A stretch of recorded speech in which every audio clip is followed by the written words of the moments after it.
Keeping a home, regardless of the season, and particularly your kitchen, is something that is an everyday practice. Some days it works, and some days it doesn't. We try to plan, we try to make sure that everything we need is right here in the house, ready to go. And sometimes we find bargains and sometimes we don't. But today, in the kitchen of Ebony, Ivy, and Thyme, I'm going to take you through another week where we had a plan and we had some surprises, and I'm going to share all of that with you. And of course, there's got to be cooking. And as always, the recipes are here, so you'll be able to get those before you leave. But stay to the end because there's always something special going on.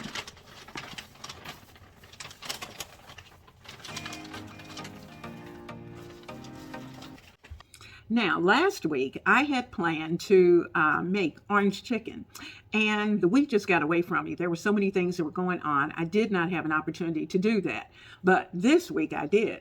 And oh, I think you're going to love it.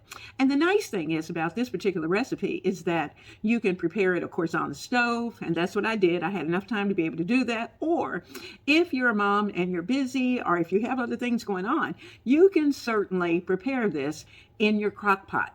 And so keep that in mind. It's versatile. But let me tell you, when you finish with this recipe, you will say, no, no, no, Chinese restaurant. I'm going to make it myself. Our family loves orange chicken. And I thought I ought to be able to make that. And so that's what we're going to do. Now, the plan had been to prepare this orange chicken last week, but I didn't get to it. It was on the plan, and so all I did was to move it over to this week, and we're going to get it done. So let's get started. The thing that I love about this recipe is the fact that I can use simple ingredients that are already in my pantry. And so I started out with half a jar of orange marmalade. We're moving on to some coconut liquid aminos, or if you happen to have just regular soy sauce, that will do. And we're going to add that. Now I'm going to put all of the amounts later in the description box so you will know exactly how much of everything that I put into the recipe. But when I'm first getting started and I'm really building a new recipe, I'm playing around with the amounts. But in the end, I'm going to give you everything you need so that you can prepare this for your family. This is delicious. I don't think I will ever order orange chicken anywhere else. And anytime the big guy looks at me in the middle of dinner and says, "You have a real winner here," then I know I've done it right. Our sauce is ready. And now we're going to go over to the stove. We're going to add about 3 to 4 tablespoons of butter. Now I'm using butter only because I'm out of olive oil. And even if I'm using olive oil, I'm always going to put at least 1 pat of butter because that's just going to help to bring out more flavor to our dish. But we're using straight butter today. So I'm going to let this melt. We're going to start to cook the chicken. The chicken has already been cut into small bite-sized pieces. And once we add that chicken, we can go ahead and start to add the rest of the ingredients that will need to go into our orange chicken. Now, I usually have a recipe for most of the dishes that I prepare. And if I don't, I'm somewhere writing it down as I go because otherwise I'll forget. And it's a little difficult to repeat a recipe that works if you haven't written down the ingredients. So I'm just checking to make sure that I have everything that I need. Keep this in mind. Now that chicken is in the butter.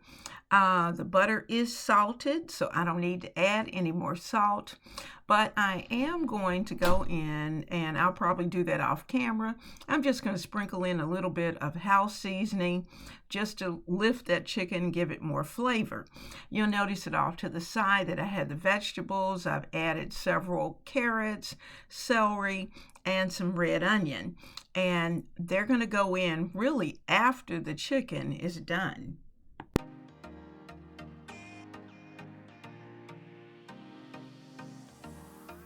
You can decide whether or not you want your sauce to be very thick and kind of ooey gooey, or you want your sauce to be loose.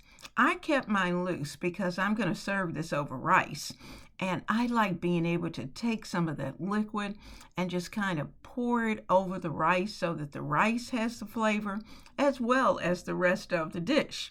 So that's why there's quite a bit of liquid in my pot.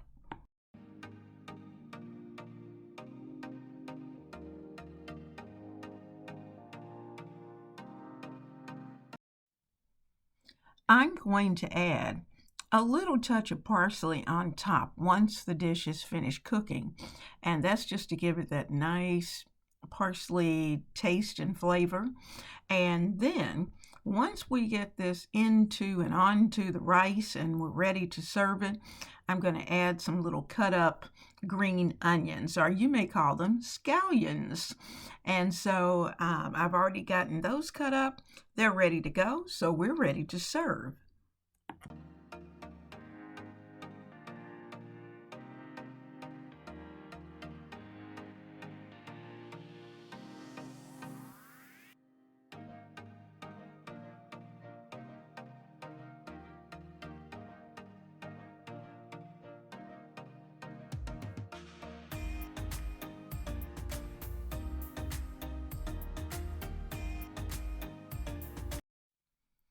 During the summer, I make it a point to try to purchase fresh vegetables from the market, not the store, but from the farmer's market, as well as if I happen to find a good roadside stand, I'll stop there too. But let me tell you, I found my new favorite place, and that's going to be at OA Farms. And it is about 7 minutes away from the house, not even that far really, it just depends on traffic. But I went and really had a great time at the farm.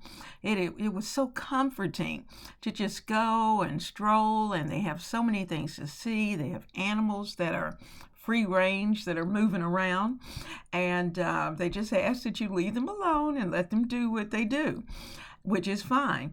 So I brought my tomatoes and eggplants and onions because that's what I purchased, as well as some green peppers. I brought all of those back. And what I typically do is to place my vegetables into a bowl full of clear water, cool, and add a splash of vinegar just to give it a chance. Number one, if there's any little creepy crawlies, they're going to go, they're going to die, as well as it really helps to get your vegetables nice and clean. So I'm using my salad spinner, bowl and basket, and getting those ready. Now, once I do that, I'm going to lay them out on the towel and allow them to air dry. And then they'll be ready to go into the refrigerator. You'll notice that there's some little white baskets, and that's what I'm going to store them in the refrigerator. So I'll place a paper towel down in the bottom just in case there's any additional moisture that may possibly arrive. And once I've done that, they'll go into the refrigerator and last quite a while. Now, let me tell you, those nice little eggplants, you see how tiny they are? They're going to be prepared for tonight, for dinner, and they're going to be so good. We're going to whip up a quick stir fry with fresh vegetables from the farm.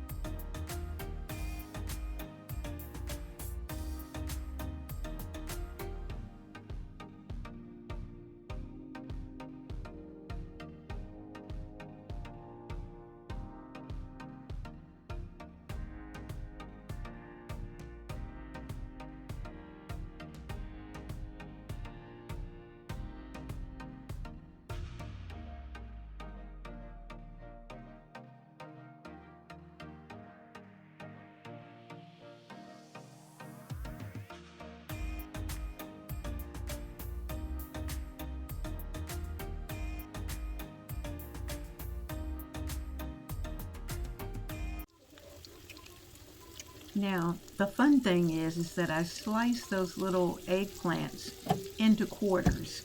And because I wanted those surfaces to touch the bottom of the skillet pretty easily, as well as I sliced half of a red pepper and half of green pepper that was kind of half green, half yellow. And then took a couple of those little onions, cut them into quarters as well so we would have larger pieces, and added some tomatoes toward the end. But you notice that those little romas were very, very small, and I just cut those into halves as well. And we're going to put this on high heat and get these cooked up very quickly. Now, of course, we could have roasted them if we wanted to take more time, but I'm just going to add seasoning, whatever I can grab. I've got some mushroom unami, and I think that's going to work quite nicely, that I got from Trader Joe's. And of course, we're going to have to add some house seasoning, and I'll see if I have some real soy sauce that I can add into this. It may just lift it just even a little more. But if not, we're going to keep it fresh, and we'll be happy with that. Serve it over some rice, and we're good to go.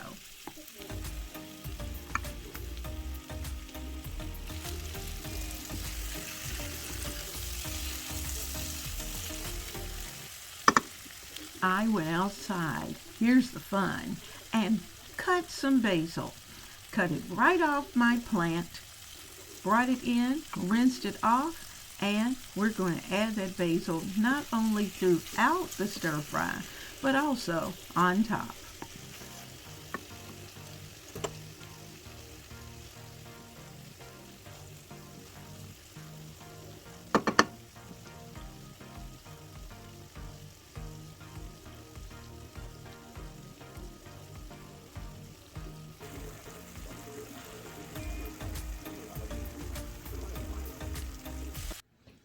If you love a hearty chili, then Texas chili is going to be what you want. You're going to add 2 cans of red kidney beans. You're going to add 2 cans of diced tomatoes with green chilies. Now, if you want a little extra kick, you can look for those cans that say hot, and then you'll have your extra spice. Or you can just add your red pepper flakes or hot sauce, however you want to do it, into the mix. I also like to add lots of chili powder and cumin. Cumin is necessary in a Texas chili. So I'm going to post that recipe for you, but I'm going to show you this bowl of chili because it is delicious. And I like mine with Fritos, and that's how I'm going to serve it tonight.